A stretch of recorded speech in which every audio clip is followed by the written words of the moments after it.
Racist bullies surrounded two black siblings. The outcome surprised everyone.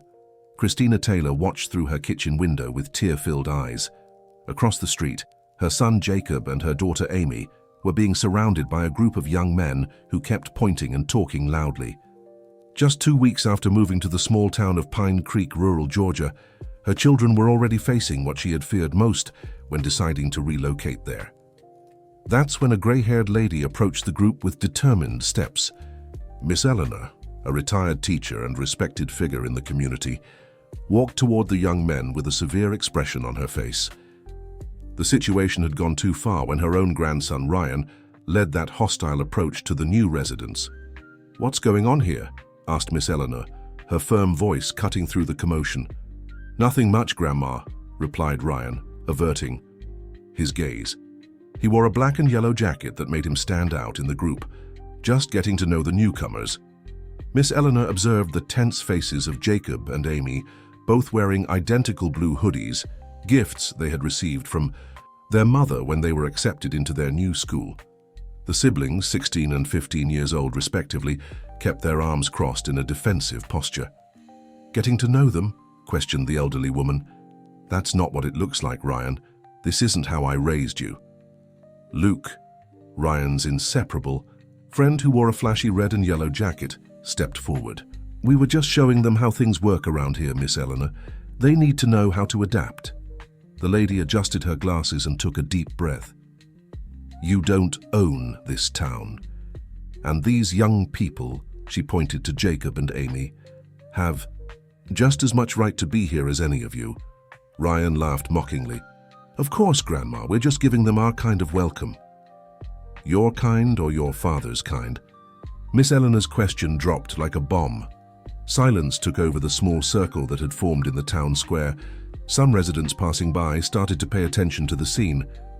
"What does my father have to do with this?" Ryan asked, visibly uncomfortable. "Your father, my son-in-law, whom you barely knew," began Miss Eleanor, looking directly into her grandson's eyes, "was the son of a black woman, Ryan. Your paternal grandmother was black like these young people you're intimidating." The words hung in the air like sparks. Jacob and Amy looked at each other, surprised. Luke took a step back as if he'd been slapped. The other boy in the group let out a nervous laugh. "You're making that up." Ryan shook his head in denial. "My father was white. I've seen photos. Your father had light skin, yes, but your grandmother was black, and your grandfather was Italian. Your father grew up hiding that part of his history out of fear, the same fear that you're now putting in these young people's hearts." Christina, who had left the house after noticing the commotion, approached and placed her hands on her children's shoulders. "Is there a problem here?" she asked with her chin up and a firm voice, despite her racing heart. "No problem, ma'am," answered Miss Eleanor with a gentle smile. "I believe everything has been clarified, isn't that right, Ryan?" The young man, his face red with shame and confusion, turned his back and walked away hurriedly. Luke hesitated for a moment, then followed his friend. The other two boys muttered something between themselves and also walked away. "Thank you so much," said Christina to the elderly woman. "I'm Christina Taylor, mother of Jacob and Amy. We recently moved to Pine Creek." "Eleanor Martin," the lady introduced herself, extending her hand. "Unfortunately, our town still has much to learn about respect and diversity, but not everyone is like those boys, believe me." "Ma'am," began Jacob, still processing what he had heard. "Is that boy in the black jacket really your grandson, and he didn't know about his father?" Miss Eleanor sighed deeply. "It's a long story, young man, a story of silences that should never have existed. But now that the truth has begun to emerge, perhaps it's time to confront other silences too." The Pine Creek sky was beginning to take on the orange hues of late afternoon as the four remained there in the town square, not imagining how that confrontation would forever change the destiny of their families and the small Georgia town. The next morning, the incident in the square was already the talk of the entire Pine Creek. The county high school, the only one in town, was buzzing with whispers when Jacob and Amy arrived for their third day of classes. Eyes followed the siblings through the hallways, some curious, others hostile. In the teacher's lounge, Principal Marcia Foster was discussing the incident with some faculty members. We cannot allow this situation to escalate, she was saying, nervously arranging the papers on the table. Our school has always had a harmonious environment.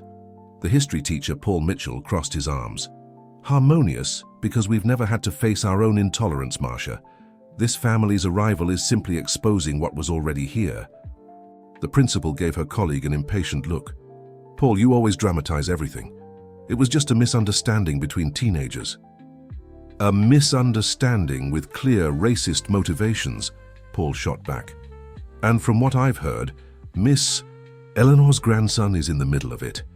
The mention of the most respected retired teacher in town made the principal fall silent momentarily. Miss Eleanor had been the principal of that same school for almost 2 decades before Marcia took over. The first class of the day for the 10th grade was with Mr. Mitchell. Jacob, nervous, sat at a desk in the back of the room. Some classmates subtly moved away, leaving an empty space around him. Ryan arrived last, head down, and chose a seat near the window, far from his usual friends. Luke, who was in 11th grade with Amy, seemed to have maintained his hostile attitude from what Jacob had observed in the schoolyard before class. Today we'll talk about the cultural formation of America, announced Mr. Mitchell, writing the topic on the board. Can anyone tell me what are the main influences in the formation of the American people? An uncomfortable silence filled the room. The teacher looked around, noticing the tension.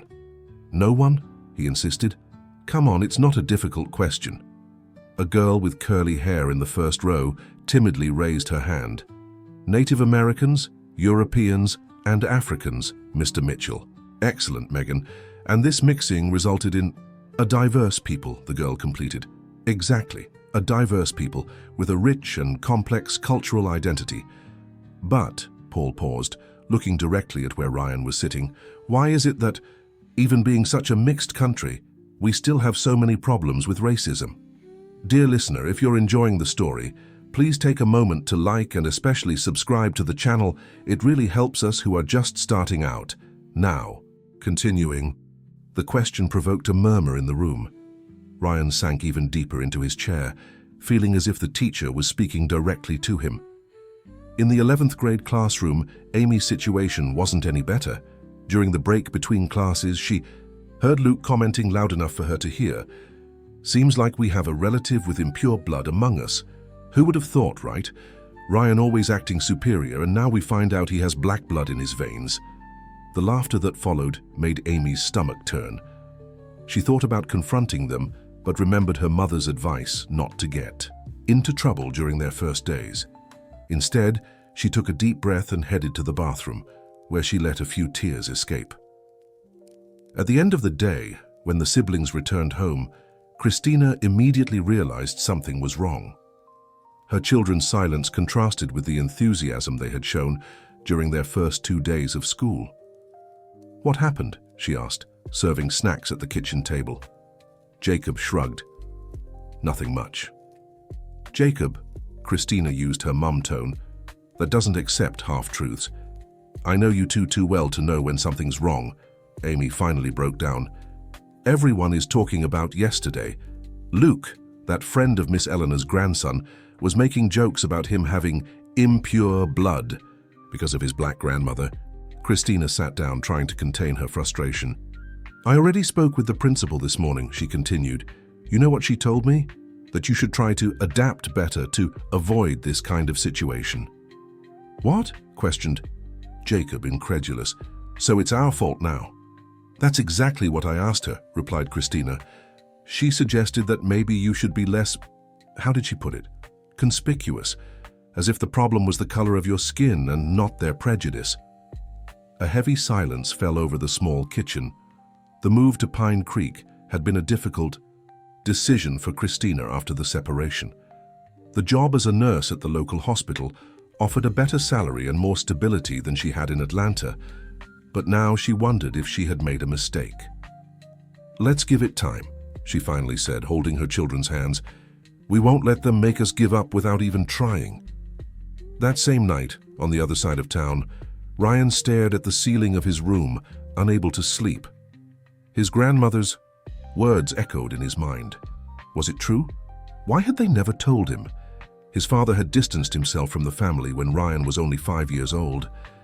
His memories of him were scarce. A light-skinned man with wavy hair and a rare smile.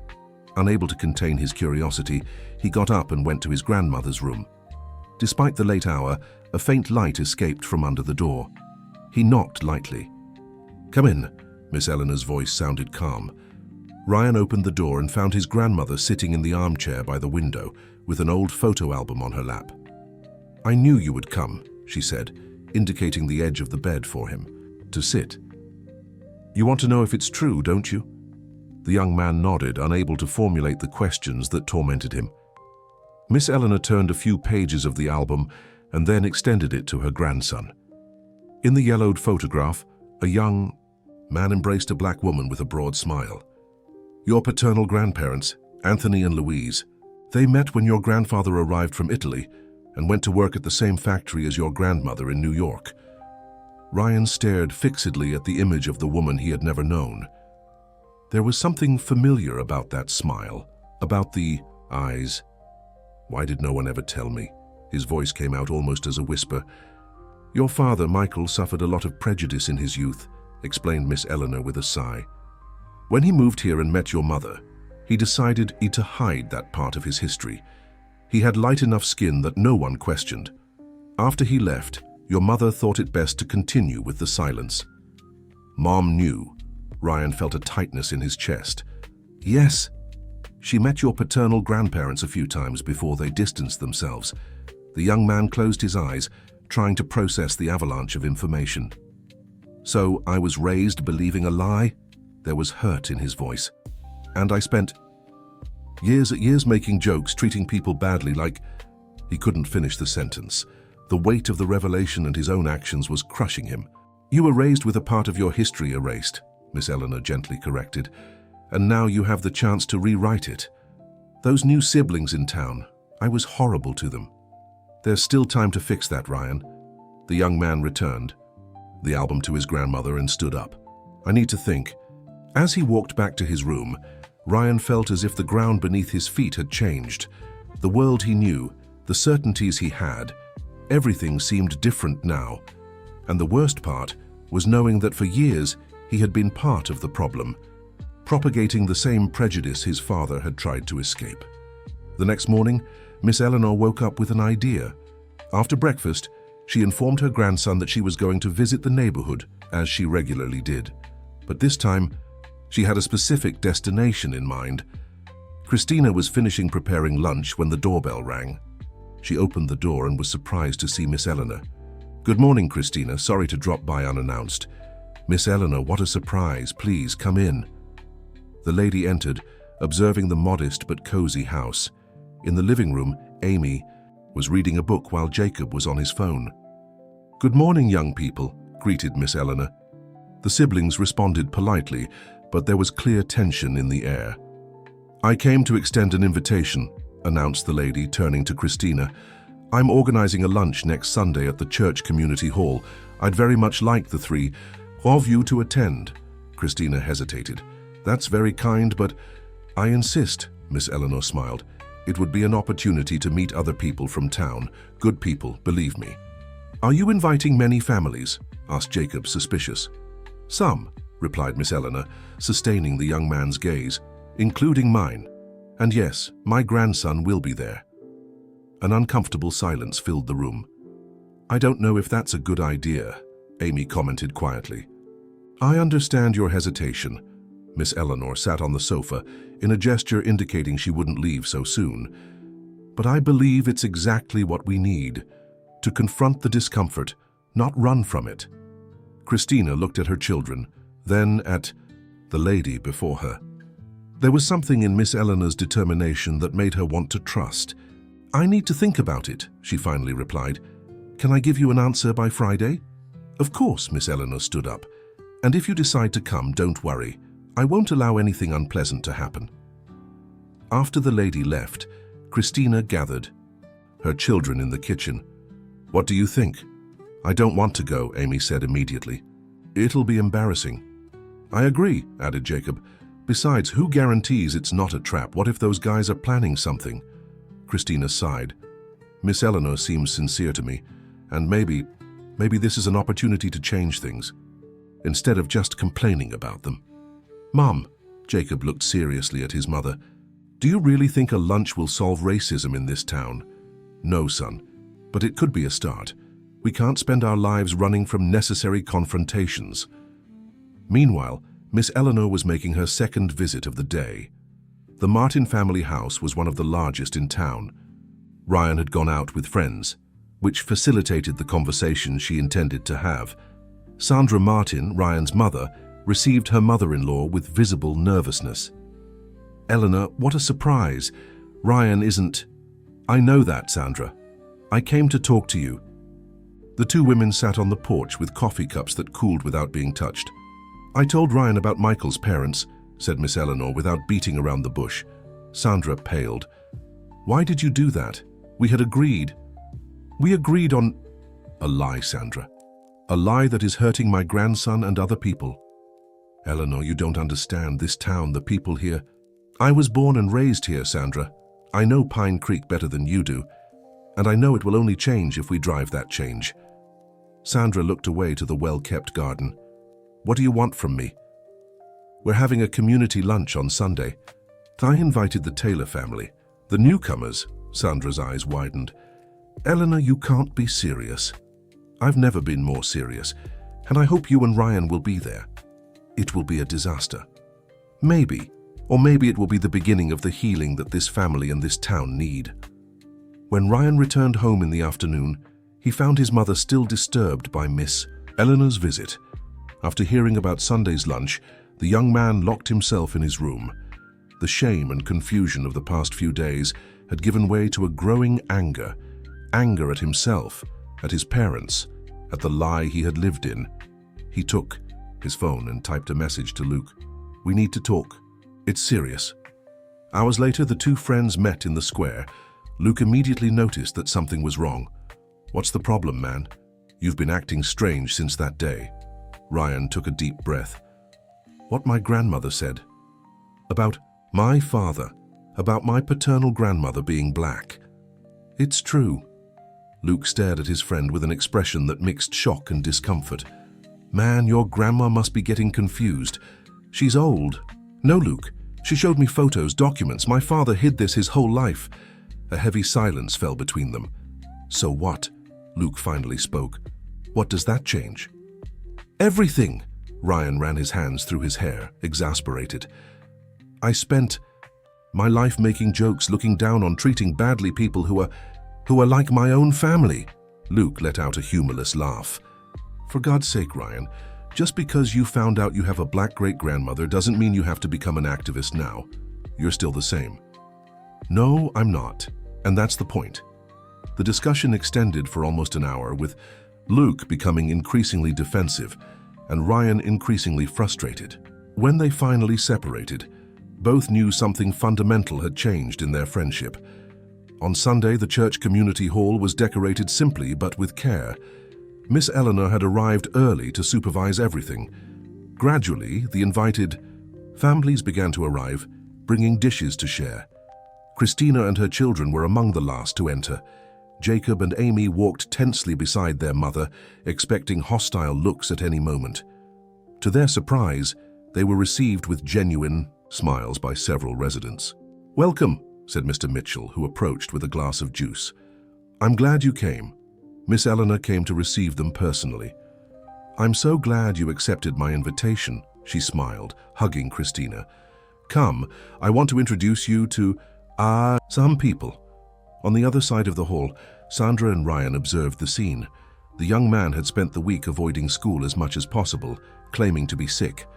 The idea of facing the Taylor siblings after everything that had happened terrified him. I don't know if I can do this, Mom, he muttered. We have to try, son, replied Sandra, squeezing his hand, for us and for your father's memory. When Miss Eleanor approached with Christina and her children, Ryan felt his heart racing. Never in his life had he felt so much shame. Sandra, Ryan, I want to formally introduce you to Christina Taylor and her children, Jacob and Amy, said Miss Eleanor, as if she were introducing old friends who just hadn't seen each other in a while. It's a pleasure, replied Sandra, extending her hand to Christina. Ryan kept his eyes down, unable to face the siblings. "Ryan," his grandmother's voice had that tone that didn't allow disobedience. "Aren't you going to greet our guests?" He finally looked up, meeting the distrustful eyes of Jacob and Amy. "I'm sorry," the words came out almost as a whisper, "for what happened in the square, for everything." The apology, clearly sincere, caught the Taylor siblings by surprise. Before they could respond, Luke entered the hall with his parents. His gaze immediately found the group, and his expression hardened. "Looks like we arrived at an interesting moment," commented Luke's father, Charles Oliver, an imposing man who owned the largest building supply store in town. "Charles, glad you could make it." Miss Eleanor took control of the situation. "Have you met Christina Taylor? She's the new nurse at the hospital." "Haven't had the pleasure," replied Charles dryly, "but I've heard about her." The tone didn't go unnoticed by anyone. "Charles worked with your husband many years ago, Christina," continued Miss Eleanor calmly, dropping the information as if it were nothing. "Your ex-husband?" "What?" Christina furrowed her brow, confused. "My ex-husband never lived here." "Not here," explained Miss Eleanor. "In Atlanta, at Sunrise Construction Company." Charles's face visibly paled. Christina, meanwhile, was dumbfounded. You worked with Robert?" Yes, for a time," stuttered Charles. "I didn't know you were his wife." "Ex-wife," Christina corrected automatically, still processing the information. "Robert never mentioned you." An uncomfortable silence fell over the group. Jacob looked from Charles to his mother, trying to understand what was happening. "Why don't we sit down to eat?" suggested Miss Eleanor, as if she hadn't just dropped a bomb. "The food will get cold." During lunch, conversations flowed in small groups, with Miss Eleanor strategically positioning different people together. At a more distant table, Charles and his wife Margaret were talking in hushed tones, visibly agitated. Christina, seated with Mr. Mitchell and another family, couldn't take her eyes off them. "Are you okay?" asked Paul gently. "There's something strange about this story," she replied. "Robert worked at Sunrise Construction for almost 10 years. If this man worked with him, why did he get so uncomfortable seeing me?" Jacob and Amy had been placed at the same table as Ryan and other young people from town. The atmosphere was tense, with forced conversations and long silences. "Why did you and your friends pick on us on our very first day?" Amy finally asked, unable to contain her curiosity. Ryan, who had barely touched his food, looked up. "Because we're idiots," he answered honestly. "Because we repeat what we see adults do without questioning." The direct response surprised everyone at the table. "Are your parents racist?" questioned Jacob, ignoring the disapproving looks from some. "My mum, I don't know. My dad, I barely knew," Ryan hesitated. "But in this town, people don't need to say things out loud for you to understand what they think." On the other side of the hall, the discussion between Charles and Margaret had escalated, attracting glances. "You never told me the whole truth." Margaret's voice rose enough to be heard by several tables around. Charles was trying to calm her down, without success. "Not here, Margaret. Let's go home, we'll talk there." "No," she stood up, her face red with fury and shame. "All these years you put it in Luke's head that that man had wronged you, that he had stolen your supervisor position. You made our son grow up hating people he didn't even know." The entire hall fell silent. Luke, who was about to serve himself again, froze with the plate in his hand. "Mom, what are you talking about?" he asked, approaching his parents' table. Margaret looked at her son, then at Charles, finally at Christina, who was watching the scene dumbfounded. "Your father wasn't unfairly fired, Luke," she said, her voice breaking. "He was fired because he made false accusations against a colleague, a black colleague who had been promoted instead of him." "What?" Luke seemed not to believe what he was hearing. "Robert Taylor," continued Margaret, looking directly at Christina. "Your husband, right? Ex-husband. Charles accused him of favoring suppliers in exchange for kickbacks. The company investigated and found it was a lie. The one who was fired for unethical conduct was your father, Luke, not Mr. Taylor." The silence that followed was so dense it seemed possible to cut it with a knife. Luke looked at his father as if seeing a stranger. Charles was livid. "That's what I believed at the time, Margaret. I really thought—" "No, Charles," she interrupted. "You knew the truth. You confessed to me one night, drunk 2 years later. But by that point, you had already poisoned our son with your prejudice and resentment." Christina stood up, her hands trembling. "Is that why your son treated my children that way? Because of a lie about their father?" Jacob and Amy exchanged incredulous looks. The story they were hearing seemed straight out of a soap opera. Luke ran out of the hall, slamming the door. Ryan hesitated for a moment, then stood up and followed him. "I think our community lunch ended up being more revealing than I expected," commented Miss Eleanor, breaking the uncomfortable silence. The following week, the atmosphere at school was even more tense. Luke had missed several days, and when he finally returned, he was unrecognizable. The always expansive and self-assured young man now walked with his head down, avoiding eye contact with everyone. Ryan, meanwhile, seemed determined to correct his mistakes. In physical education class, he approached Jacob, who was keeping to himself. "Can I join you?" he asked, indicating the bench where Jacob was sitting, tying his shoes. The other young man shrugged. "It's a free country." Ryan sat down, took a deep breath. "Look, I know an apology doesn't erase what happened, but I want you to know I'm genuinely sorry." Jacob observed the young man for a few moments. "Why did what your grandmother said make such a difference? Are you only concerned now because you found out you also have black blood?" The direct question caught Ryan by surprise. "It's not just that," he replied after a moment of reflection. "It's like a blindfold fell from my eyes. Suddenly I realized I've spent my life reproducing behavior based on lies, not just about who I am, but about how I see others." Before Jacob could respond, Luke appeared in the gym accompanied by 2 friends. Seeing Ryan sitting with Jacob, his face contorted into an expression of contempt. "So it's true," he shouted, approaching. "You've become friends with the newcomers now." Ryan stood up, tense. "Luke, we've already talked about this." "No. You talked, and I listened," interrupted Luke. "But now I see you're worse than I thought. All it took was finding out you have a black grandmother to turn your back on your friends." "It's not about that, man."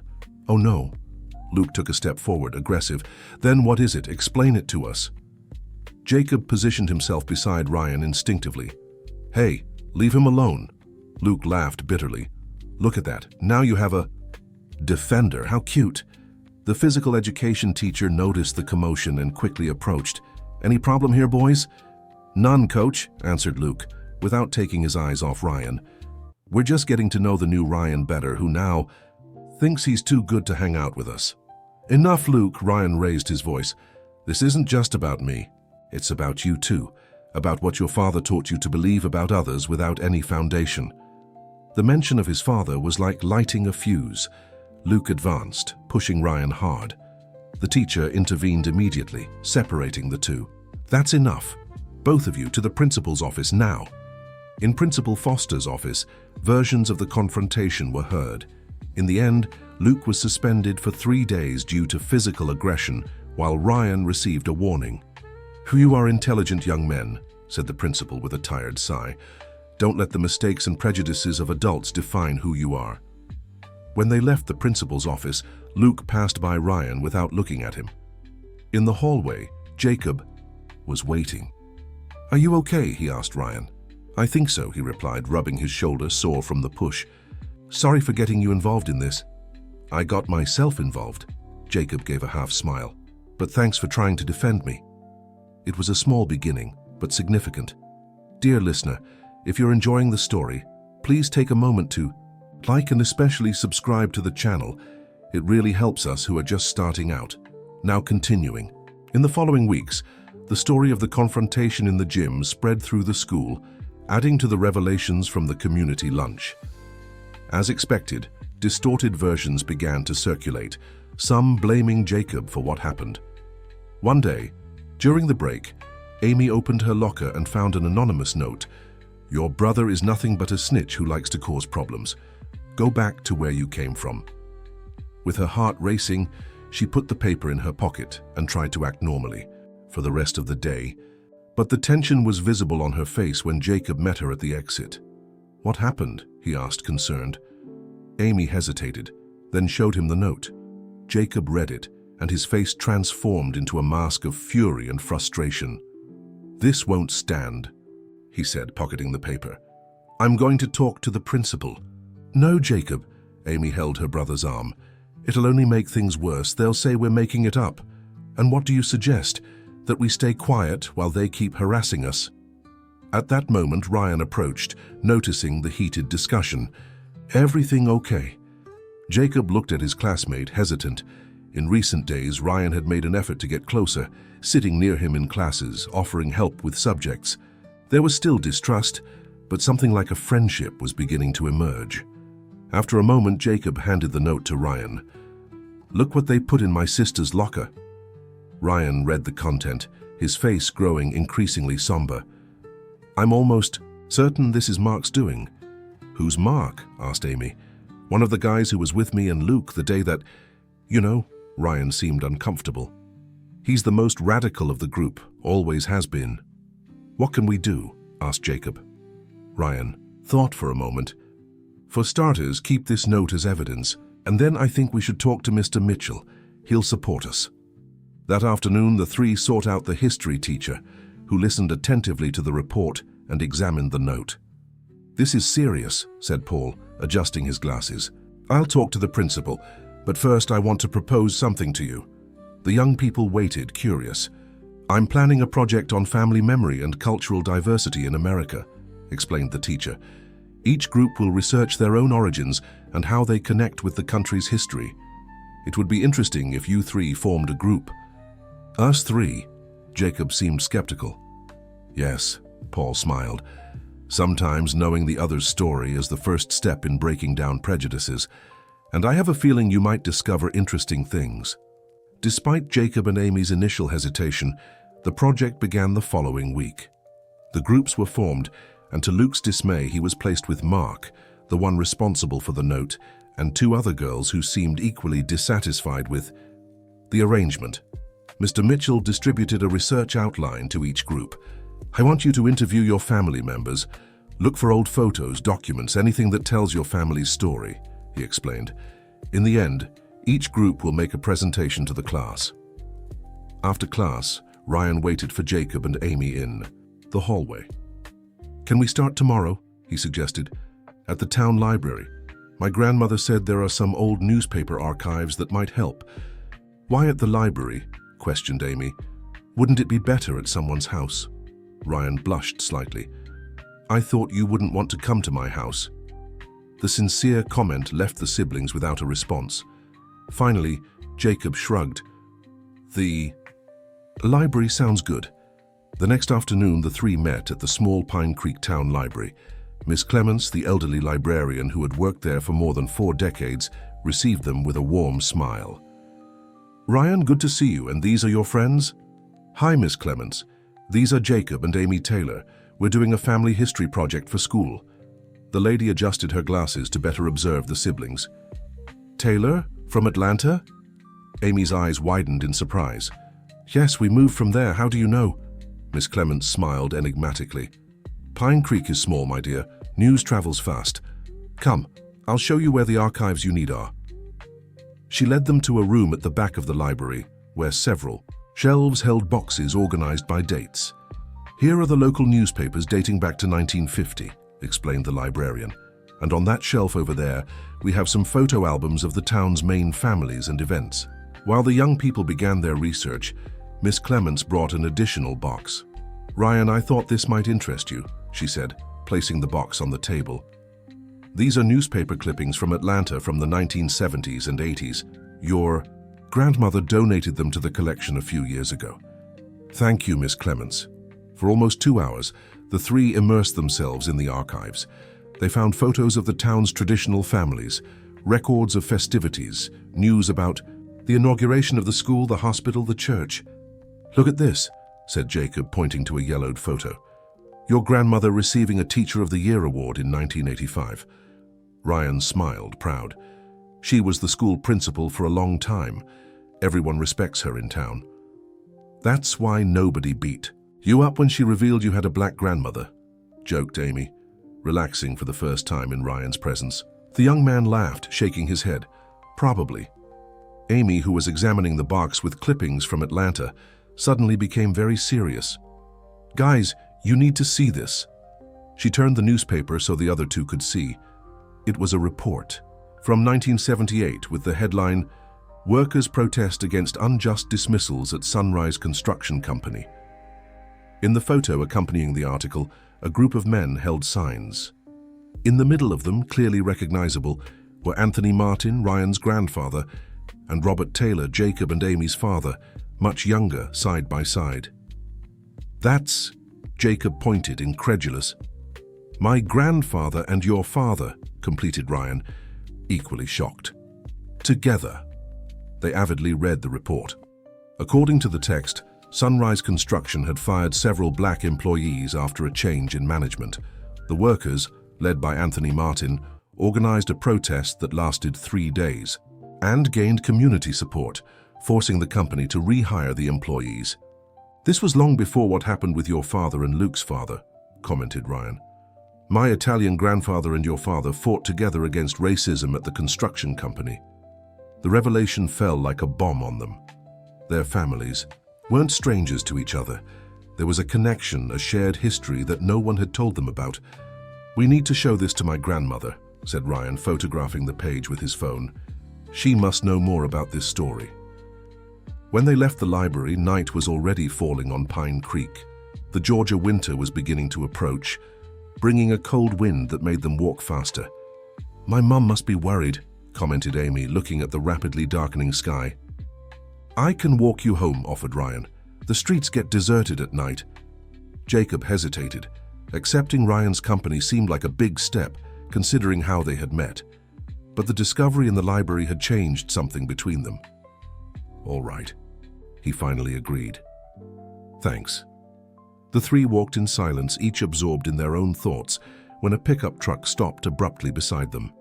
It was Luke's father. "Ryan," called Charles Oliver, "I need to talk to you." The authoritarian tone and tense expression of the man left the three young people instantly alert. "What is it, Mr. Oliver?" replied Ryan, unconsciously taking a step closer to Jacob and Amy. "Get in the car," commanded Charles. "Your mother is looking for you." "I'm walking my friends home," Ryan shot back, with a firmness that clearly surprised Charles. "Then I'll go home." The man narrowed his eyes, noticing the proximity between the three young people. "Friends?" he repeated with disdain. "Your father must be turning in his grave seeing you walking with them." The comment hit Ryan like a slap. "You don't know anything about my father," he said, his voice trembling with anger.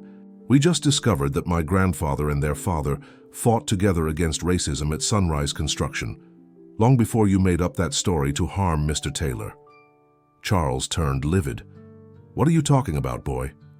"About the 1978 protest," intervened Jacob, showing the photo on his phone. "When black workers were unfairly dismissed, Ryan's grandfather led the protest along with my father." Charles's face went from pale to red in seconds. "That's the past," he said through gritted teeth, "and it doesn't change anything in the present. Ryan, for the last time, get in the car." "No," replied the young man with a determination he had never felt before. "I'm going to walk my friends home and then I'll go home. You can tell my mother I'm fine." For a moment it seemed like Charles would get out of the car and force Ryan to enter, but then, with a look of deep contempt, he accelerated, departing, with a screech of tires. The three remained standing, still processing what had happened. "Are you okay?" Amy asked Ryan, lightly touching his arm. "I think so," he replied, with a trembling smile. "I've never stood up to an adult like that before." "That was brave," admitted Jacob. He seemed really furious. "He's afraid," said Ryan, "afraid that the truth will keep coming out." The rest of the walk was quieter, with the three absorbed in their thoughts. When they reached the Taylor house, Christina was waiting on the porch, concerned. "I was about to call you," she said, relieved to see her children. "Hello, Ryan." "Sorry, Mom," replied Amy. "We lost track of time at the library." "We found something amazing," continued Jacob, showing the photo to his mother. "Look at this." Christina examined the image on the phone, and her features went from curiosity to complete surprise. "This is Robert and Ryan's grandfather," completed Jacob, "together, protesting against racism at Sunrise Construction in 1978. "My God," Christina brought her hand to her lips. "Robert never told me about this." "Did you know Luke's father made a false accusation against Dad?" asked Amy. Christina sighed, indicating for everyone to enter the house. "I found out afterward, when the company's internal investigation was concluded. The accusation was dismissed and Charles Oliver was fired. But the damage had already been done. Your father was very shaken by everything." "Why did he never tell us?" asked Jacob. "Your father was always very reserved about the difficulties he faced being black in a leadership position," explained Christina. "He didn't want you to grow up expecting that kind of treatment, understand? He wanted you to believe the world could be better." Ryan listened to everything silently, connecting this story with what he knew about his own father. "My father did something similar," he finally said. "He hid his black heritage to protect me and ended up making me part of the problem." Christina looked at the young man with compassion. Sometimes parents make mistakes trying to protect their children. "May I use the bathroom?" asked Ryan, suddenly feeling uncomfortable under Christina's understanding gaze. "Of course, second door on the left." When Ryan left, Christina turned to her children. "How are things between you and him?" "Surprisingly, okay," replied Jacob. "He seems genuinely sorry, and today he stood up to Luke's father to stay with us." Christina seemed thoughtful. "Be careful, Jacob. Genuine changes happen, but slowly. Don't completely let your guard down." "I know, Mom." Jacob seemed slightly irritated. "I'm not naive." When Ryan returned, Christina offered to drive him home. "It's already dark. It's not safe for you to go alone." "Thank you, Mrs. Taylor, but you don't have to. I'll call my grandmother to pick me up." "No way," insisted Christina. "Put the address in the GPS and let's go." During the short drive to the Martin house, Ryan remained silent in the back seat, while Jacob sat in the passenger seat. When they arrived, they saw Sandra Martin at the door with a worried expression that transformed into relief upon seeing her son. "Ryan, Charles said you refused to go with him." "Sorry, Mom. I was with my friends and wanted to walk them home." Sandra noticed Christina in the car and approached hesitantly. "Thank you for bringing him." "It was nothing," replied Christina politely. "They were doing a school project together." An uncomfortable silence set in until Ryan remembered the discovery. "Mom, look what we found," he said, showing the photo on his phone. "Grandpa Anthony and their father together in a protest against racism at the construction company." Sandra examined the image, widening her eyes. I didn't know about this." "Did you know my grandfather?" asked Ryan, suddenly curious. "Only briefly, before he distanced himself," replied Sandra. "Your father didn't maintain much contact with the family after they moved here." "Did you know about his black grandmother?" insisted Ryan. Sandra hesitated, then nodded. "Yes, I knew. Your father told me before we got married, but he was already hiding that part of the story. It was his choice not to tell you, Ryan. I just respected that, and continued respecting even after he left," commented Ryan with bitterness. "Ryan!" Sandra seemed hurt by the comment. "Excuse me," interrupted Christina. "It's getting late. We need to go." When they returned to the car, the silence was heavy. Christina started the engine and began to maneuver to leave. "He seemed really surprised about the photo," she commented, looking at her children. "Do you think they're hiding more things?" asked Amy. "I don't know," replied Christina, "but I think you're just scratching the surface of this story." The following days brought more surprising discoveries. During interviews with family members for the school project, Jacob and Amy discovered that their father had been born and raised in Pine Creek, moving to Atlanta only at 18. "Why did Dad never mention he was born here?" asked Amy to her mother, confused. "I think he wanted to leave the past behind," replied Christina. "Pine Creek didn't bring good memories for him." Meanwhile, Ryan was facing his own journey of discoveries. In a frank conversation with his grandmother, he learned that his father and Luke's father had studied together at Pine Creek County High School. Were they friends? Asked Ryan, incredulous. Not exactly, replied Miss Eleanor. There was a rivalry. Charles was always a privileged boy, son of the hardware store owner. Your father worked after school to help at home. And Jacob and Amy's father. How does he fit into all this? Miss Eleanor smiled, enigmatic. Robert Taylor was your father's best friend. They grew up together on the same street. The revelation hit Ryan like lightning. What, they were childhood friends? Why did you never tell me this? Because your father asked us not to mention the past, explained Miss Eleanor. After he distanced himself from the family, from his origins, it seemed like he wanted to erase everything that came before. And what separated them? My father and Mr. Taylor. Miss Eleanor took a deep breath. The same thing that united your grandfather and Robert in that protest, the fight against prejudice. Your father chose a different path, Ryan. He decided it. Was easier to hide who he was than to fight. The words weighed on Ryan's heart, who felt a mixture of sadness and anger toward the father he barely knew. The next day, Ryan, Jacob, and Amy met again at the library to continue their research. At this point, they were openly sharing the discoveries each had made at home. So our fathers were best friends? Jacob seemed perplexed. And then one decided to hide his origins while the other continued fighting. Seems that way, confirmed. Ryan, uncomfortable. My father chose the easier path. I don't think it was easy, commented Amy, surprising the two. Hiding who you are, living in fear of being discovered, lying to your own son. That doesn't seem easy to me. Ryan looked at her, surprised by the insightful observation. I never thought of it that way. What happened to your father? Asked Jacob, hesitant. You said you didn't really know him. He left us when I was 5, replied Ryan. Returned to Atlanta from what my mother told me. A few years later, we received news that he had had a heart attack. A respectful silence followed the revelation. I'm sorry, said Amy. It's okay, Ryan shrugged. Like I said, I barely knew him. But both siblings could see that the indifference was just a facade. At that moment, Luke entered the library. Seeing the three together, he stopped, indecisive. Since the suspension, he had kept his distance from everyone, including his old friends. Hi, he greeted, approaching hesitantly.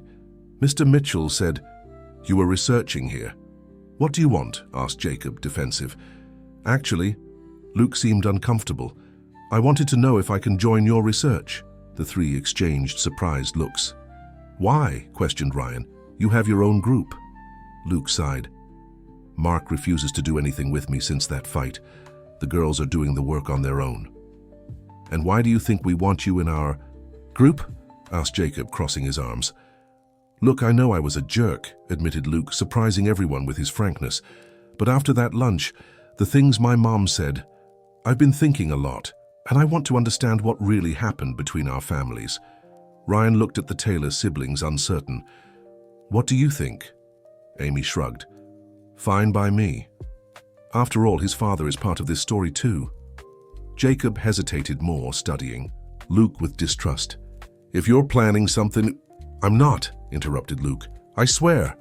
After a tense moment, Jacob nodded. Okay, but at the first sign of trouble, you're out. Luke agreed, relieved, and pulled up a chair to join them. So, what have you found so far? In the days that followed, the unlikely quartet spent hours at the library, unearthing the intertwined past of their families. They discovered that Ryan and Luke's fathers had competed for the same position at Sunrise Construction in Atlanta, with Michael being chosen, which had fueled Charles's resentment for years. They also found photos of a summer festival in 1965 where the town's children posed in front of the school. In a corner of the image, 3 embracing boys, Robert Taylor, Michael Martin, and, to everyone's astonishment, a young Charles Oliver. They were friends. Luke seemed shocked. My father never... Seems like they all grew up together, observed Ryan, but something changed along the way. The most impressive discovery came when Miss Clements, intrigued by the young people's research, brought them a box that was stored in the repository. I found this in the back, she said, placing the box on the table. It belonged to the old town newspaper, which closed in the 90s. Inside, there were folders with clippings, old photographs, and to everyone's surprise, a yellow diary with the name Louise Martin on the cover. "My grandmother!" exclaimed Ryan, carefully picking up the notebook. "How did this end up here?" "I have no idea," replied Miss Clements. "Perhaps it was donated along with other materials." Carefully, Ryan opened the diary. The pages were fragile and the handwriting was delicate but legible. The first entry dated from 1950. "Today I arrived in Pine Creek. The town is small and people look at me with suspicion. Anthony says it's just curiosity, that they'll soon get used to a black woman married to an Italian. I want to believe him, but I feel the weight of the stares. Dear listener, if you're enjoying the story, please take a moment to like and especially subscribe to the channel. It really helps us who are just starting out. Now continuing. As they advanced in reading the diary, a story of love and resistance unfolded. Louise and Anthony had moved to Pine Creek, fleeing the prejudice of his family in New York. But the small Georgia town hadn't proven much more welcoming. The record spoke of the difficulties faced by the mixed couple, of closed doors, of veiled insults. They also told of the birth of their son, Michael, and how Louise feared for his future in such a prejudiced society. One entry in particular caught the young people's attention. March 14, 1960, today. Michael came home from school crying. The boys mocked him, calling him mixed. Charles, the hardware store owner's son, was the worst. I tried to explain to Michael that there's nothing wrong with being who he is, that he should be proud of his origins. But how do you make an 8-year-old boy understand what adults can't? Anthony is furious, wants to talk to the children's parents. I fear this will only make the situation worse. Luke read aloud, then looked at the others, dazed. My father bullied yours? He asked Ryan. Seems so, he replied, equally shocked. Continuing the reading, they found a mention of Jacob and Amy's father.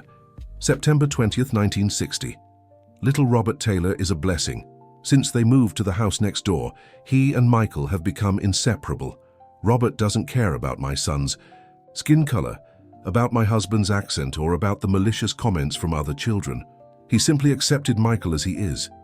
Today I saw them playing in the yard, building a fort with old sheets, and felt my heart lighter. Perhaps there is hope for this town after all. Jacob and Amy exchanged emotional looks. It was strange and moving to see their father mentioned as an innocent child decades before they were born.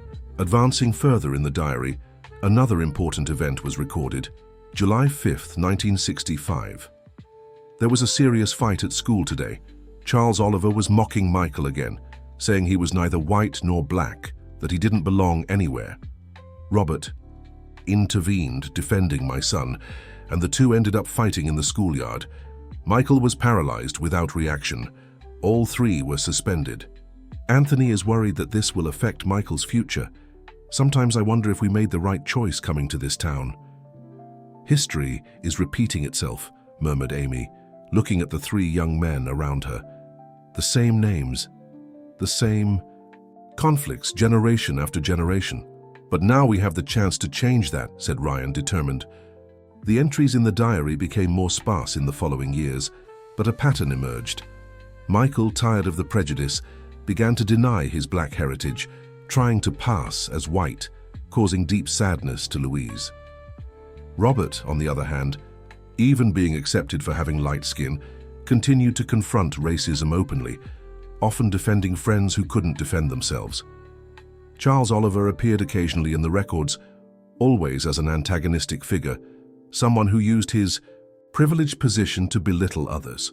The last entry was from 1975, May 10th, 1975.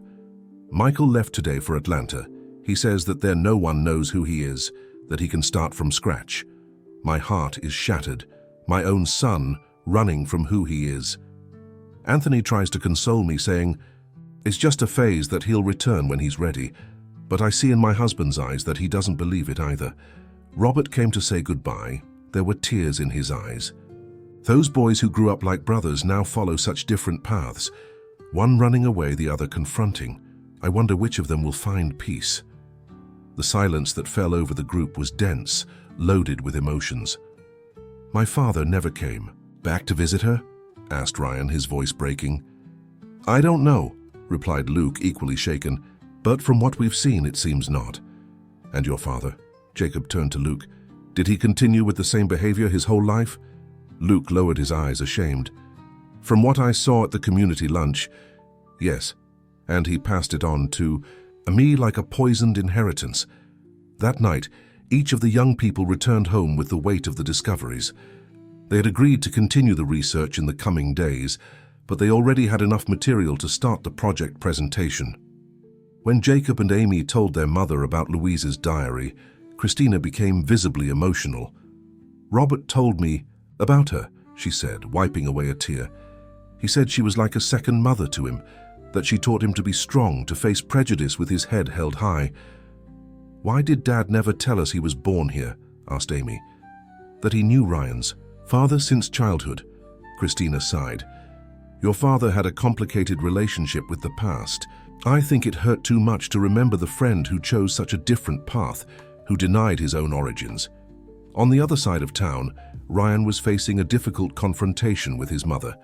Sandra listened in silence as he related the discoveries, including the mentions of Charles Oliver's behavior in the diary.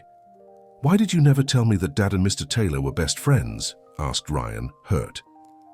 "That they grew up together here in Pine Creek." "Your father didn't like to talk about the past," replied Sandra, defensive. "I respected that. And after he was gone, why did you continue hiding it?" Sandra looked away. "I thought I was protecting you." "From what? The truth?" "From the pain, Ryan. From the confusion I saw your father carry his whole life." At the Oliver house, Luke was also confronting his parents. Charles sat rigidly in the living room armchair while his son talked about the diary, about how his behavior had hurt Michael in childhood. "We were children," Charles defended himself. When Luke finished, "Children do stupid things, and continue doing them as adults, apparently," retorted Luke, "like falsely accusing Mr. Taylor to take his position at the company."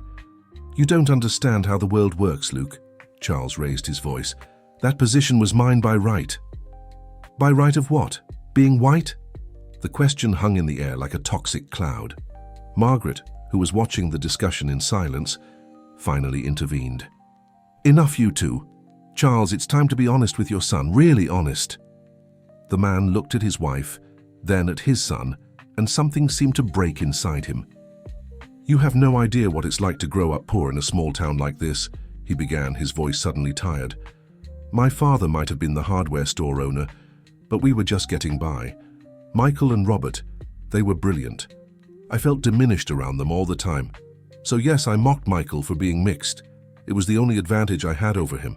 That doesn't justify—" "I'm not justifying it, Luke. I'm explaining. I was a stupid kid who grew up to be a petty man when we met again in Atlanta years later, and I saw that Robert had gotten the position I wanted. Something inside me broke. I wanted to prove I deserved more than him. It was wrong. It was low, and I've been paying for it ever since." Luke looked at his father as if seeing him for the first time. "I pay with the shame, with the constant fear of being discovered, with the knowledge that I destroyed a family that didn't deserve it," continued Charles. "And worse, I pay knowing that I turned my own son into the same bitter person I became." The next morning, the four young people met again at the library. There was something different in the air, a gravity that didn't exist before. Each of them had faced difficult truths at home, and this was reflected in their serious faces. "So," began Ryan, breaking the awkward silence, "how are we going to present all this?" "I think we have to tell the complete story," replied Amy. "Without sugarcoating, without softening, the raw truth about how prejudice affected generations of our families." "I agree," said Luke, surprising everyone, "including the part about my father, about my own actions." Jacob, who had remained more reserved since the beginning, finally spoke. "And what if we didn't stop at the presentation? What if we used this to do something more permanent?" "Like what?" asked Ryan. "Like a bigger project. To show that this story isn't just about our families, but about the entire town, about how silence and prejudice shaped this place." The idea caught fire quickly. During the following 2 weeks, the four worked tirelessly, not only on the presentation for Mr. Mitchell's class, but on a more ambitious project, a small exhibition, with photos, documents, and the intertwined history of their families. Miss Eleanor offered the space of the community center for the exhibition. Christina helped with the organization and contact with other families who could contribute more materials.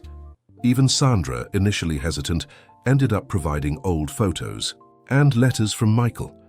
Charles Oliver, on the other hand, kept his distance from the project, but to everyone's surprise, he didn't try to prevent Luke from participating. In fact, Margaret confided to Miss Eleanor that he spent hours looking at old childhood photos with an expression that mixed nostalgia and remorse. The day of the presentation at school arrived. The quartet had prepared a panel with a timeline showing important events in the lives of their families and the town. It began with Louise and Anthony's arrival in Pine Creek in 1950 and ended with the very exhibition they were organizing. Mr. Mitchell watched with evident pride as they related the discoveries, not hiding the difficult parts. The entire class listened in silence, many clearly shocked by the revelations about families everyone knew. This project taught us that racism isn't something abstract that happens far from us, concluded Ryan. It's here, in our town, in our families, and often within ourselves. We discovered that silence can be as harmful as explicit prejudice, continued Amy. When we hide the truth out of shame, out of fear, or to protect someone, we're just perpetuating the problem. My family was responsible for a lot of pain, admitted Luke, his voice firm despite the evident discomfort, and I followed that example without questioning. I reproduced the same prejudice, the same attitudes without ever asking myself why. But we also learned that it's never too late to change, completed Jacob, that we can break this cycle, face the truth, however painful it may be, and move forward. When they finished, there was a moment of absolute silence in the room before the applause began, timid at first, then more enthusiastic. That was extraordinary, praised Mr. Mitchell, visibly moved. You transformed a school project into something much bigger, something that can help heal old wounds in this community. Principal Foster, who had quietly entered during the presentation, approached. I want to congratulate you on the excellent work, she said, with a formality that couldn't hide her surprise and admiration. And I'd like to suggest that this exhibition be open to the entire school, not just the community. It was a small victory, but significant. The woman who weeks ago had suggested that Jacob and Amy adapt to avoid problems was now publicly recognizing the importance of the work they had developed. The exhibition at the community center was scheduled for the following Saturday. During the days preceding the event, the four young people barely had time to breathe, busy with the final preparations. More families from town had contributed materials, expanding the scope of the project beyond the initial 3 families. On Thursday, 2 days before the exhibition, Luke didn't come to school. On Friday, he was also absent and wasn't responding to messages from the other 3. Something happened, commented Ryan, concerned. It's not like Luke to miss like this. Do you think his father forbade him from participating? Asked Amy. I'll stop by his house after school, decided Ryan. Jacob hesitated for a moment, then offered, I'll go with you. The decision surprised everyone, including Ryan, but there was something in Jacob's determined expression that left no room for questions. When they arrived at the Oliver house, they found Margaret at the door with an expression of deep concern. Ryan, I'm glad you came. Luke had an accident. Ryan's heart froze. What? How? Is he okay? It was yesterday after school, explained Margaret. He was riding his bike in the hills and fell in a steep area. A farmer found him unconscious and called for help. My God, exclaimed Ryan, paling. He's at the hospital with a concussion and a broken arm, but he'll be fine, reassured Margaret. He was asking for you. For all of you, actually. She noticed Jacob standing a few steps behind. You're Christina's son, aren't you? She asked, extending her hand. Thank you for coming too. The simple gesture of recognition and gratitude caught Jacob by surprise. He shook Margaret's hand, not knowing exactly how to react. Could you visit him? She asked. Charles is with him now, but I'm sure Luke would be happy to see his friends. The word friends hung in the air for a moment. It was the first time someone had referred to the four that way, as a group united by something beyond chance or circumstances. Of course, replied Ryan. "We can go right now." "I need to let my mum know," said Jacob, taking out his phone. "She works at the hospital, by the way." At the hospital, they found Luke in a private room, with his right arm in a cast and a bandage on his forehead. Charles was sitting beside the bed, with a tense expression that intensified when he saw Jacob enter with Ryan. "Look who came to visit you," announced Ryan, trying to sound upbeat despite the palpable tension. Luke gave a weak smile. "Finally, I thought you had forgotten about me." "How did you manage to do this?" asked Ryan, indicating the injuries. "By being an idiot as usual," replied Luke with an attempt at humor. "I was practicing a trick and didn't see a rock in the path. Rolled down the hill. Lucky someone found you," commented Jacob, hesitantly approaching the bed. "Very," agreed Luke. "And the exhibition? Everything ready for tomorrow?" "Almost everything," said Ryan. "But don't worry about that now." "I want to participate," insisted Luke. "The doctor said I can leave tomorrow morning if there are no complications." Charles, who until then had remained silent, finally spoke. "Luke, you need to rest. This exhibition can wait." "No, Dad, it can't," retorted Luke with surprising firmness. "It's important. For me. For all of us." A tense silence fell over the room. Charles looked at his son, then at the two visitors, and something in his expression changed. "All right," he finally yielded. "If the doctor authorizes it, I'll take you myself." The promise surprised everyone, including Charles himself, who seemed slightly uncomfortable with his sudden commitment. At that moment, the door to the room opened and Christina entered, wearing a nurse's uniform. "Good afternoon," she greeted, professionally. "I came to check vital signs." Her gaze quickly surveyed the room, registering the presence of her son and the others. Charles immediately stood up, as if an electric current had passed through him. "Mrs. Taylor," he greeted dryly. "Mr. Oliver," Christina responded in the same tone before turning to the patient. "How are you feeling, Luke?" "Better, thank you," replied the young man, clearly uncomfortable with the interaction between the adults. Christina checked his blood, pressure, temperature, and other signs, noting everything in the chart with professional efficiency. "The doctor will come by soon to evaluate if you can be discharged tomorrow," she informed, finishing the procedures. "Oh, and your mother is at the reception, filling out some forms."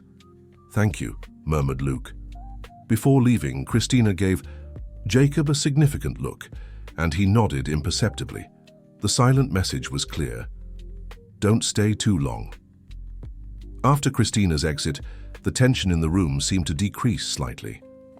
"She's a good nurse," commented Luke, trying to break the ice. "She's been taking good care of me." Charles didn't respond, just sat back down, staring fixedly at the window. Ryan and Jacob stayed for a few more minutes, updating Luke on the final preparations for the exhibition. When they said goodbye, promising to return the next day to pick him up if he was released, Charles accompanied them to the door of the room. "Thank you for coming," he said, surprising the two. "Luke, he's changed a lot in the last few weeks, for the better, and I think you have a part in that." It was the closest to a thank you they would ever expect to hear from the man. On Saturday, the small community center was transformed. Panels with photos, documents, and texts told the interconnected story of the Taylor, Martin, and Oliver families, expanding to include other stories of prejudice, resistance, and overcoming in Pine Creek. A special panel presented selected excerpts from Louise Martin's diary, with her unique perspective on the life of a black woman in a small town in rural Georgia in the 1950s and 1960s. To everyone's surprise, Luke arrived supported by Charles. Margaret came right behind, visibly proud. The young man was pale and clearly in pain, but determined to participate. "You shouldn't be here," Amy gently reprimanded, helping him sit down. "And miss this?" "No way," replied Luke with a weak smile. The exhibition attracted a surprising audience. Besides students and teachers from the school, many longtime residents attended, some bringing their own stories and materials. Miss Eleanor circulated among the visitors like a proud hostess, highlighting details, answering questions, connecting, people who hadn't spoken to each other in years. Mr. Mitchell approached the four young people, who were observing the movement with a mixture of pride and awe. "Do you have any idea what you've accomplished here?" he asked, indicating the full room. "This goes far beyond a school project. You're helping to heal old wounds in this community." "It was a team effort," replied Ryan, looking at the other three. "A work that began in the worst possible way," reminded Amy with a half smile, "with bullies surrounding us in the square. And will end with us exposing the town's entrails," completed Jacob, still assimilating the magnitude of what they had achieved. "No," corrected Luke, his voice weak but determined. "It won't end here. This is just the beginning." And somehow, they all knew he was right. What they had built together in the last few days was the foundation of something bigger, something that could change not only their own lives, but the history of all Pine Creek. As the afternoon progressed, Charles finally approached the panel that contained the childhood photos. He spent a long time observing one image in particular: 3 smiling boys, arms around each other, in front of the school, him in the center, flanked by Michael and Robert. Christina, who had taken the day off to participate in the exhibition, noticed Charles contemplating the photo. After a moment of hesitation, she approached. "They were very close," she commented softly. Charles turned, surprised by her approach. His first instinct was to move away, but something kept him there. "We all were," he finally replied, "before I ruined everything." Christina looked at the man, seeing for the first time beyond the hostile facade. "Robert talked a lot about Michael," she said. "Even years later, he missed the friend who was like a brother to him." "And about me?" The question escaped before Charles could contain it. "Did he talk about me?" Christina hesitated, debating internally between the raw truth and a gentle lie. "He said you could have been different, that there was goodness in you before the world suffocated it." Charles's eyes welled up, and he quickly turned his face to hide the emotion. "He was wrong," he said, his voice breaking. "I was always like this, weak, envious." "Maybe," replied Christina, "or maybe you just made wrong choices one after another until you couldn't go back." The frankness of the response caught Charles by surprise. He looked at her, really looked for the first time. "Why are you talking to me, after everything I did to your family?" Christina gave a small, sad smile. "Because our children found a way to overcome the past. And if they can, maybe we should try too." On the other side of the room, the 4 young people observed the interaction with astonishment. "Are you seeing what I'm seeing?" murmured Amy, incredulous. "My father, having a civil conversation with your mother," replied Luke, equally surprised. "I wasn't expecting that." "I think we're witnessing a small revolution," commented Ryan.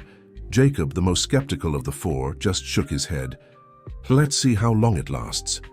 But even he couldn't completely hide the hope in his voice. The exhibition closed at the end of the afternoon, but its impact continued to reverberate in the following days and weeks. The regional newspaper published an article about the initiative, highlighting how 4 teenagers had unearthed and confronted the racist past of a small Georgia town. At school, the atmosphere also changed. Principal Foster, inspired by the project, instituted a permanent program of awareness about diversity and combating prejudice. Mr. Mitchell was appointed coordinator, with the 4 young people as consultants. Mark, who had remained hostile throughout the process, gradually isolated himself, losing support even among those who previously endorsed his behavior. In a surprising turn, he sought out Mr. Mitchell 2 months after the exhibition, asking to participate in the awareness program. "People can change," commented Amy when she heard the news, "even those who seem most unlikely to." The Taylor, Martin, and Oliver families began a slow and cautious process of rapprochement. Christina and Sandra began to meet occasionally for coffee. Charles, although still reserved, stopped showing open hostility. But the deepest and most visible change occurred among the 4 young people. What had begun as a relationship forced by circumstances transformed into a genuine friendship. What had begun as a relationship forced by circumstances transformed into a true friendship, grounded in mutual respect and a shared commitment to truth. 6 months after the exhibition, the town of Pine Creek was no longer the same. Conversations about race and prejudice, previously whispered or completely avoided, now happened openly in classrooms, at dinner tables, in community meetings. "It's as if we removed a stone that was blocking a river," commented Miss Eleanor during a Sunday lunch that brought the three families together at the Taylor house. "Now everything is flowing." Christina, who was serving dessert, nodded. "But we still have a long way to go. I heard comments at the market the other day that show not everyone has changed their views." "Nor will they," added Charles, surprising everyone with his frankness. "Some people are so rooted in their prejudices that they'd rather cling to them than admit they were wrong. I know because I was one of them for a long time." The comment generated a momentary silence. Even after months of cautious rapprochement, it was still strange to hear Charles speak with such honesty about his past. Sandra placed her hand over her husband's. "The important thing is that we're all trying to do better now." On the back porch, the four young people were talking animatedly about their plans for the future. The school project had evolved into something bigger, a small center of memory and culture in the old railroad station warehouse, donated by the town hall after an intense community campaign. "I received an email from State University," Jacob recounted, barely containing his excitement. "They want to include our research in a larger project about race relations in small towns in Georgia." "That's incredible," exclaimed Ryan. "See? I told you this work would go far." Luke, whose arm was already without the cast, but still in the process of recovery, smiled timidly. "Who would have thought that something that started with us being complete idiots in the square would end up like this, huh?" Amy laughed. "The universe has an interesting sense of humor. The most notable transformation, perhaps, was Luke's. The arrogant and prejudiced boy had given way to a thoughtful and engaged young man, determined to use his own story as an example of the possibilities for change. He had created, with support from Mr. Mitchell, a discussion group at school about toxic masculinity and how it related to racism and other prejudices. To the surprise of many, several boys who previously reproduced behaviors similar to his began to attend the meetings. "How's the group going?" asked Amy, genuinely interested. "Surprisingly well," replied Luke. "Yesterday we had an intense discussion about how our fathers taught us to repress emotions and how that affects the way we treat others. In fact, we're thinking of inviting some fathers for a special session," he added, casting a significant look towards the house where Charles was talking with the other adults. Ryan followed his gaze. "Do you think your father would agree?" Luke shrugged. "A few months ago I would have said never. Now, maybe. He's been making an effort, in his own way." It was true. Charles was still struggling with his own demons, but was genuinely trying to change. He had started attending a support group in the neighboring town, something he kept in relative secrecy, but which Margaret had confided to Christina in one of their conversations. "And you, Ryan, decided about college?" asked Jacob, changing the subject. Ryan hesitated. "I'm still undecided between law and history. My mother prefers law, says it has more future." "And you? What do you prefer?" insisted Amy. "History, without a doubt," admitted Ryan. "Especially after everything we discovered. I want to continue excavating the past, understanding how we got here." "Then that's what you should do," said Jacob firmly. "Don't let others' expectations define your path." It was advice he himself was learning to follow. Against his mother's initial resistance, Jacob had decided to sign up for a student exchange program at the end of the school year. "You just moved here," Christina had argued. "You've barely settled in." But after several conversations, she finally yielded, recognizing that her son needed to follow his own path. Amy, in turn, had discovered an unexpected passion for journalism. Inspired by the research work they had done, she began documenting untold stories from the community, creating a small blog that quickly gained followers in the region. "Did you see Amy's latest post?" asked Luke. "About Miss Zulmira and how she was the first black teacher in town in the 60s. "I did," replied Ryan. "My grandmother was moved when she read it, said they worked together for years, but she had never heard her complete story." Amy smiled, proud. "Miss Zulmira cried when I showed her the published post, said she never imagined seeing her story publicly recognized." Back in the living room, the conversation among the adults had taken an unexpected turn. "I've been thinking," said Charles after a sip of coffee, "that accusation I made against Robert at the construction company, there was never a formal retraction." Christina, who was about to serve more dessert, froze. "What do you mean?"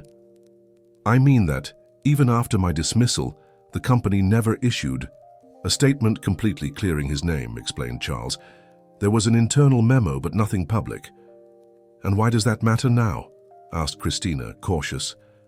Charles took a deep breath. "Because I'm willing to make a sworn statement admitting I made it all up, that the accusation was motivated by prejudice and envy. The company still exists, and Robert deserves to have his name completely cleared, even if he's no longer here to see it." The silence that followed was dense, laden with contained emotions. Christina carefully placed the tray on the table, trying to buy time to process what she had just heard. "Why?" she finally asked. "Why now?" "Because our children have shown us that it's possible to change," replied Charles, with a sincerity that surprised everyone, "that it's never too late to try to correct mistakes, and because I want to be able to look in the mirror in the morning without hating what I see." Margaret, seated beside her husband, squeezed his hand silently. There were tears in her eyes. Miss Eleanor observed the scene with a serene smile. In her 80 years of life, she had seen much pain, much prejudice, many open wounds. But she had also seen healing and reconciliation, often in the most unexpected situations. "You know what Louise wrote in her diary in one of the last entries?" she asked, attracting everyone's attention. "Prejudice is like a hereditary disease. It passes from generation to generation. Unless someone has the courage to break it, I hope my grandson will be that person." Sandra's eyes filled with tears. "He wasn't," she said softly. "Michael chose the easier path." "Perhaps," agreed Miss Eleanor. "But his son is. Ryan is doing what his father couldn't." On the porch, unaware of the adults' conversation, the four young people were making plans for the next phase of the memory center. They had secured a donation of computers from a company in Atlanta and were planning to digitize all the collected material. "I thought of calling it Intertwined," suggested Amy. "The center, I mean, because that's what we discovered, isn't it? That our stories, our families are all intertwined, even when we didn't know it." "I like that," approved Luke. "Simple, but meaningful." "Intertwined it is," agreed Ryan, raising his juice glass in an improvised toast. "To our little revolution." The four touched their glasses, laughing, not knowing that at that exact moment in the house's living room, an even bigger revolution was underway among their parents. Christina had finally responded to Charles's offer. "I accept your statement, Charles," she said, her voice firm despite the emotion. "Not for me, but for Robert's legacy, and for our children." To everyone's complete surprise, she extended her hand to the man. Charles hesitated for only a second before shaking it firmly. "Thank you," he said simply. It was a small gesture, almost insignificant to an outside observer. But for those families, for that community, it was a powerful symbol that real change was possible, even after decades of pain and resentment. That night, when everyone had gone home, Christina sat on the porch with her children, enjoying the fresh September breeze.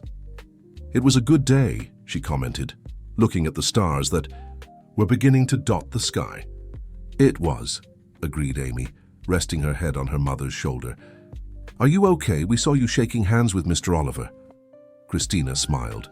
"I am. It was liberating, in a way, like closing a chapter that had been left open for too long." "Do you think Dad would approve?" asked Jacob, who remained more reserved about the whole situation. Christina thought for a moment. "Your father was a complex man, Jacob. Strong in many ways, but he also harbored deep hurts. I don't know if he would approve immediately, but I think with time he would understand." Jacob nodded, absorbing his mother's words. "You know what's funny?" said Amy after a moment of silence. "If we hadn't moved here, if those bullies hadn't surrounded us that day in the square, none of this would have happened. Sometimes the worst beginnings lead to the best outcomes," philosophized Christina, hugging her children. The following week brought another surprise. The regional newspaper, which had published the article about the exhibition, sent a reporter to do a special report on the future Memory Center. The young journalist, Clara Montero, was fascinated by the story of the three families and decided to expand the coverage. "This isn't just a local story," she explained during the collective interview with the four young people. "It's a microcosm of America, of wounds that were never properly treated, of silences that need to be broken." The report, when published, occupied 2 full pages of the special Sunday section, with the headline, "From the Shadows of Prejudice to the Light of Reconciliation, How 4 Teenagers Are Transforming a Small Town in Rural Georgia." The impact was immediate. Donations for the Memory Center began to arrive from all over the region. Other schools made contact, interested in replicating the project. A publisher from Atlanta proposed the publication of Louise Martin's diary, with comments and historical contextualizations.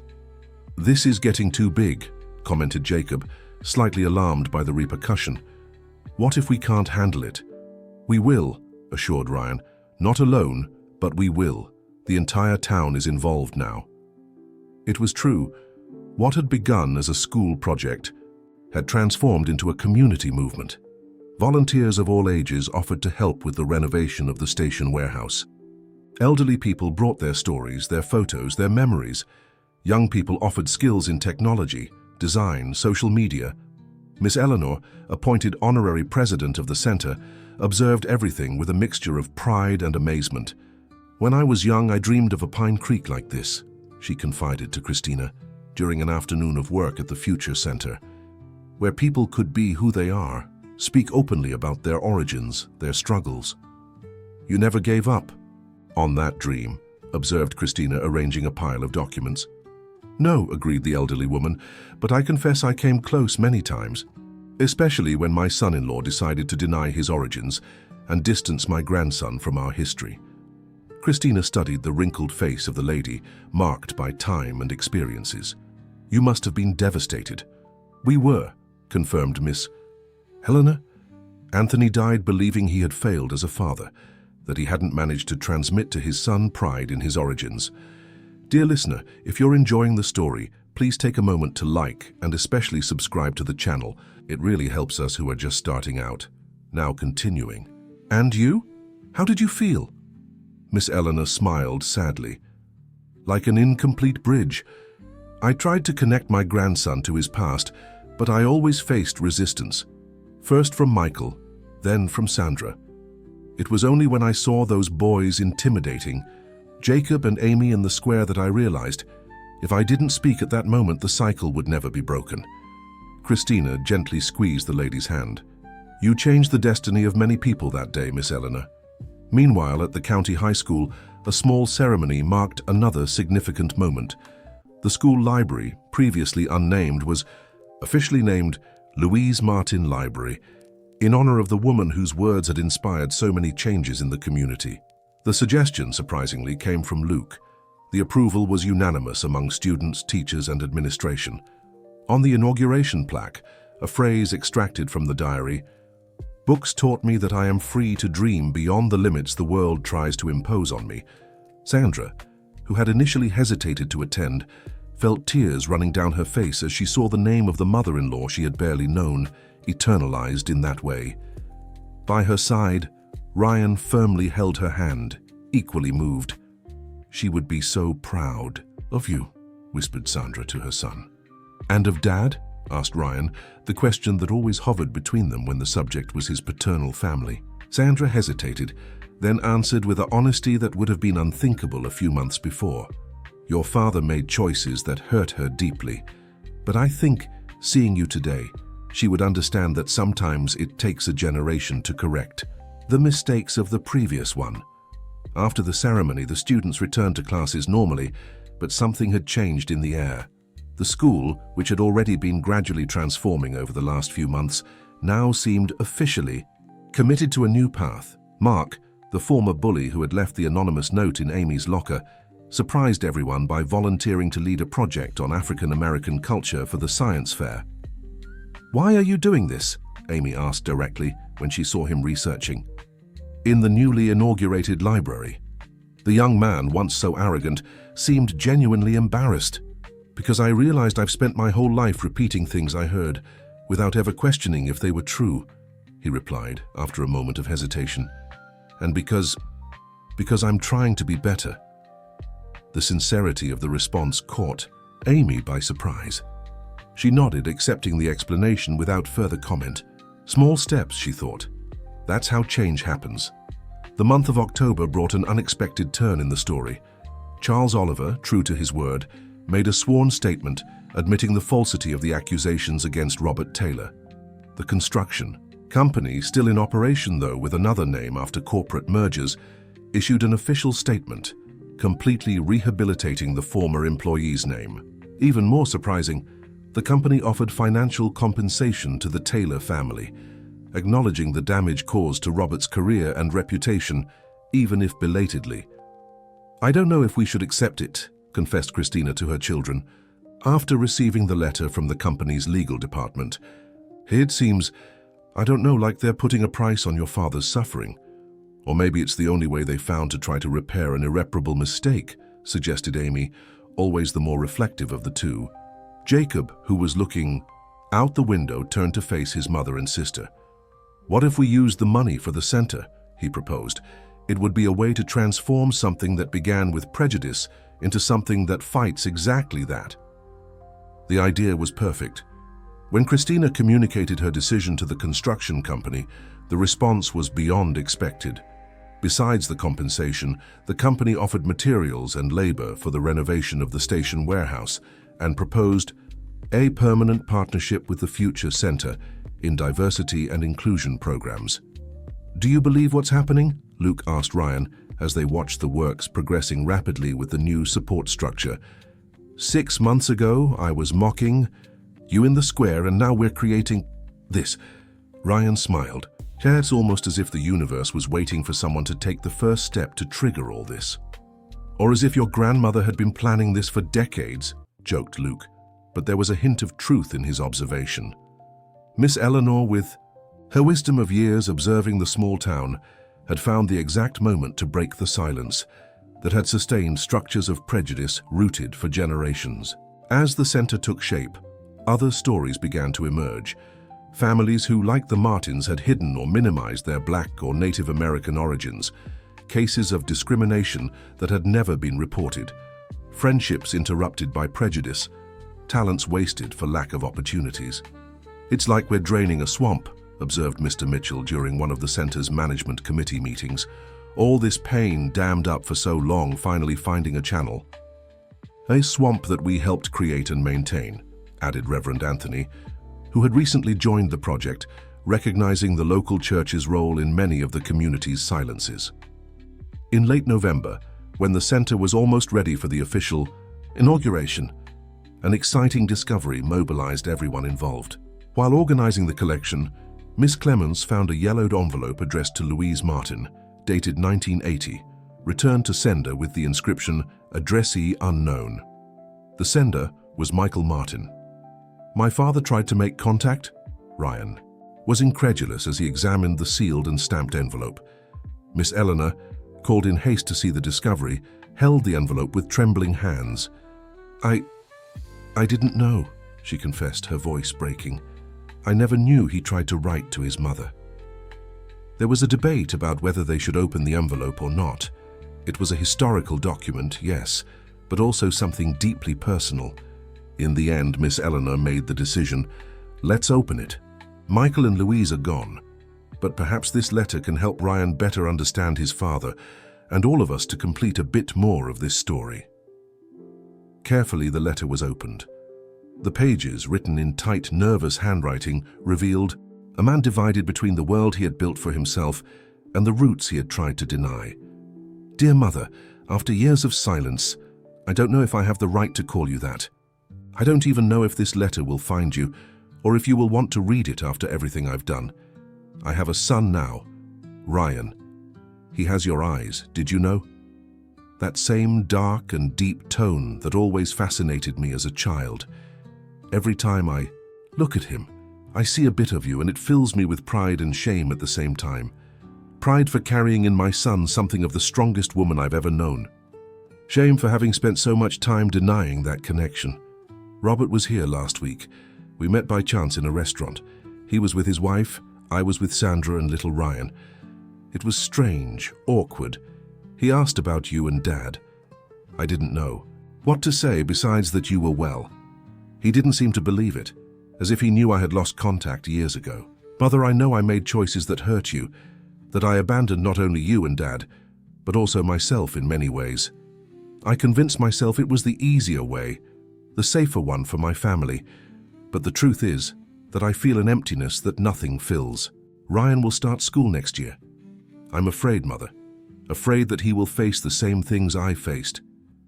At the same time, I'm afraid to tell him about his origins, about his grandmother. What kind of father does that make me? I ask for your forgiveness, even without knowing if I deserve it. And I ask for your wisdom, which was always greater than mine. With love, even after everything, your son, Michael.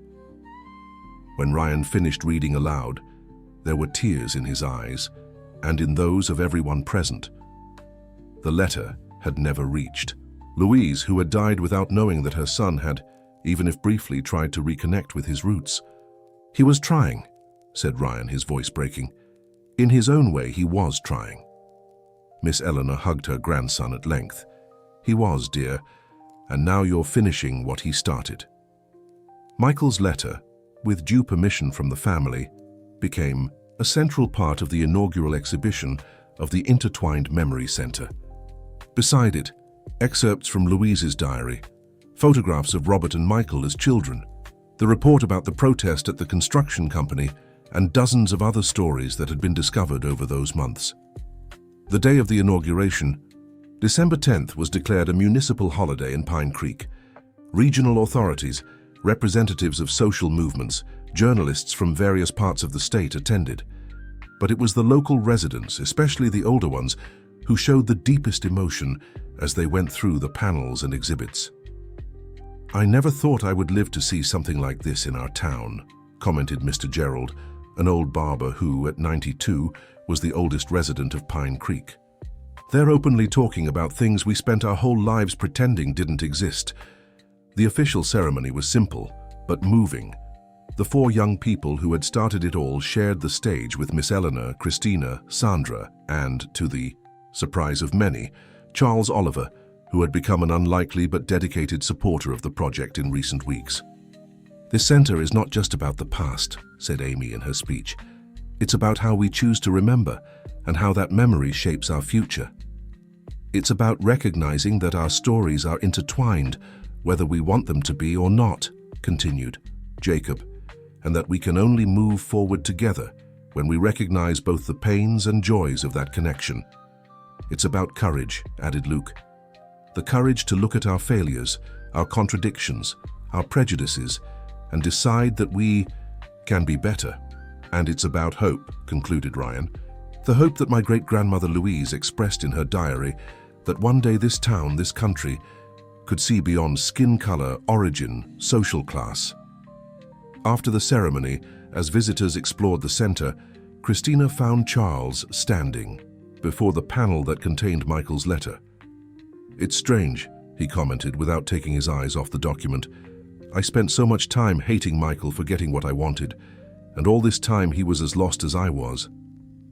Christina studied the profile of the man who, until a few months ago, she considered an enemy. We're all lost in some way, Charles. The difference is whether we choose to face it alone or together. He turned to face her. Thank you for allowing me to try to fix part of the damage I caused. I know nothing erases the past, but it doesn't erase it, agreed Christina. But we can build a different future. That's what we're doing here.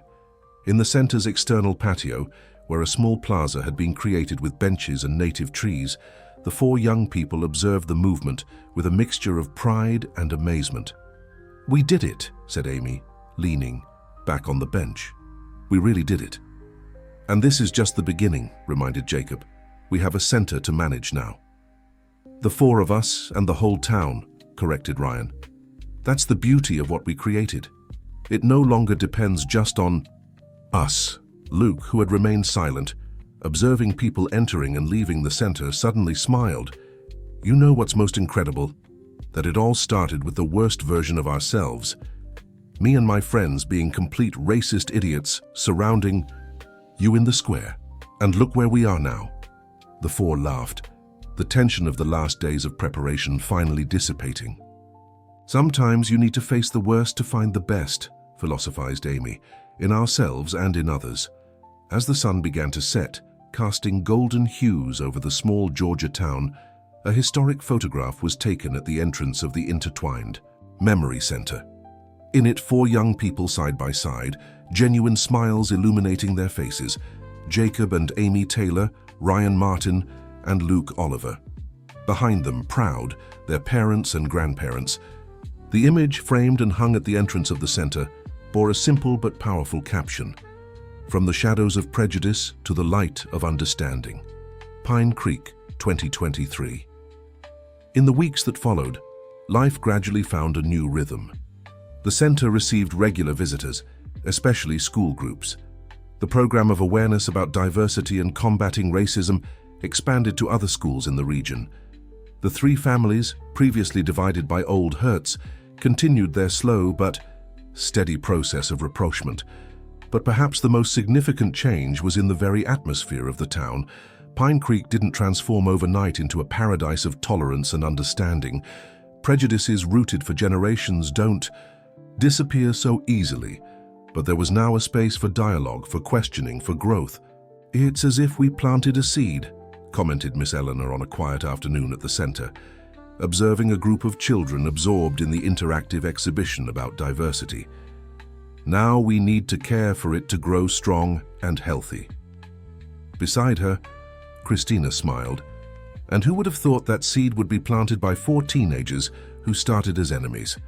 "Sometimes," replied the elderly woman with wisdom, "it's precisely the most unlikely encounters that change the course of history." And so, in a small town in rural Georgia, a new story began to be written. A story of courage to face painful truths, of determination to break cycles of prejudice, and of the extraordinary human capacity to transform confrontation into connection, hatred into understanding, and wounds into bridges to a better future. The end of the story. And you, dear listener, have you ever faced prejudices that seemed impossible to overcome? Share your experience in the comments, and don't forget to subscribe to our channel for more stories that touch the heart and transform lives, like this one.